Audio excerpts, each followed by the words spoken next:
Makin fresh ya, bener banget ya. Jadi bersyukur banget aku bisa kerja lagi lah, pokoknya intinya bisa menjadi diri aku lagi gitu, dipercaya lagi oleh teman-teman gitu ya untuk bisa membawakan acara atau bekerja gitu seperti sekarang ini. Jadi ya alhamdulillah, terima kasih untuk Allah Subhanahu wa taala, terima kasih istriku, anak-anakku, keluargaku semuanya yang support aku sekarang ini untuk bisa kembali seperti sekarang ini fresh. Mudah-mudahan ini bisa jadi tonggak sejarah ya.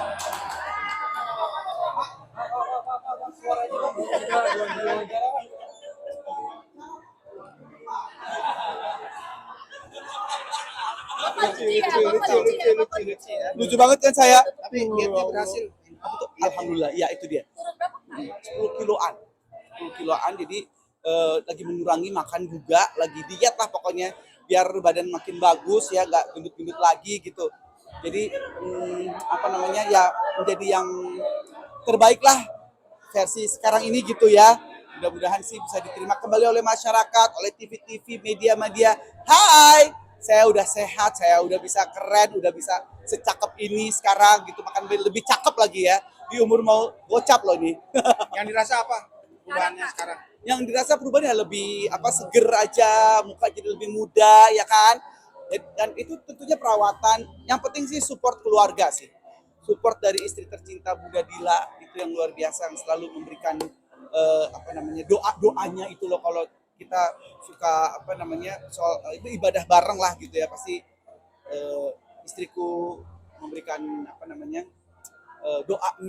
doain buat saya gitu, dan sekarang bisa bisa seperti sekarang ini support dia. Masih sering check up kah atau gimana? Terakhir sih kemarin aku check up dan alhamdulillah sih udah sehat, udah bagus, dan ya aku maintain infus herbal. Itu infus herbal ya. Itu aku juga maintain juga, dan ya alhamdulillah sih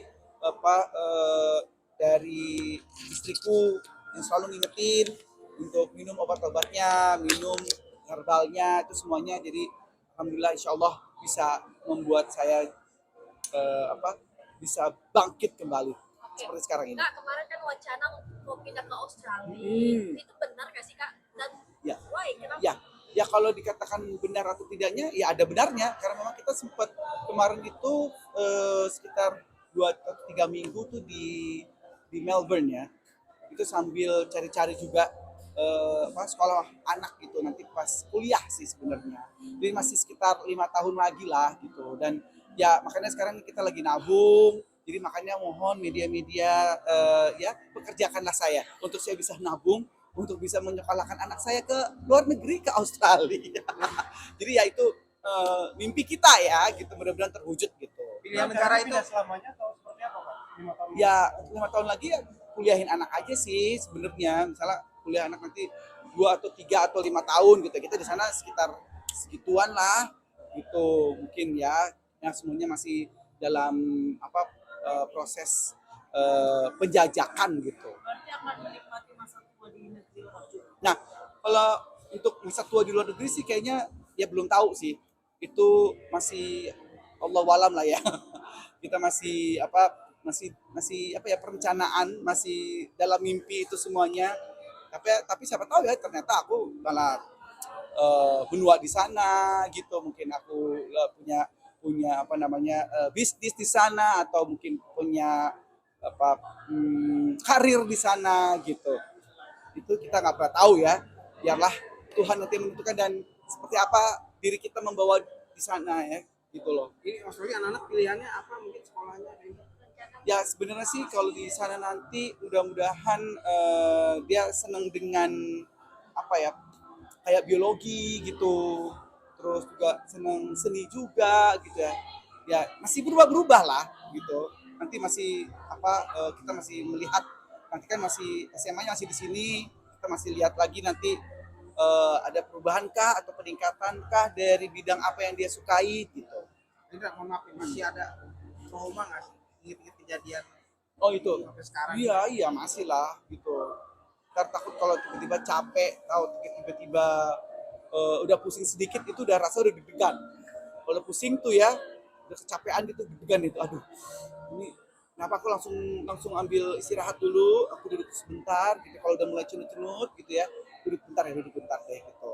Tapi itu jarang terjadi, cuman pastinya ada rasa ketakutan, itu pasti ada ya, rasa trauma itu ada, bahwa pokoknya jangan kecapean, jangan terlalu excited ya, teriak-teriak atau wah pokoknya yang lebay gitu-gitu tuh dikurangin gitu. Jadi jangan sampai terjadi lagi gitu. Sekarang gimana nguranginnya Kak? Kan maksudnya image kamu kan di mata masyarakat kayak aktif, excited segala macam. Iya, iya. Sekarang harus lebih kalem gitu. Iya, itu berat sih sebenarnya. Harus lebih kalem, harus lebih ya habis gimana ya, namanya juga pekerjaan kadang-kadang suka harus ada tuntutan kan gitu. Mereka maunya aku yang ya kayak dulu yang cowokan, yang heboh gitu kan. Ya kadang-kadang sih aku ikutin, kadang-kadang aku suka kasih lah gitu ya, kebiasaan-kebiasaan aku atau talent-talent aku yang seru-seru itu gitu. Tapi ya kadang mereka juga ngerti juga bahwa ya Kak Indra nggak apa-apa ya kalau misalkan agak heboh sedikit misalnya kayak gitu, ya boleh gitu misalnya. Tapi kadang-kadang kalau udah mulai heboh kayak gitu terus kemudian agak mulai pusing atau sakit gitu kepalanya gitu, ya aku istirahat sendiri aja, langsung yang kayak langsung udah stop dulu deh nih gitu. Sekarang paling banyak terima pekerjaan berapa banyak Kak Indra? Sih banyak mungkin kalau bisa sih. Ada jam ini nggak sih jam?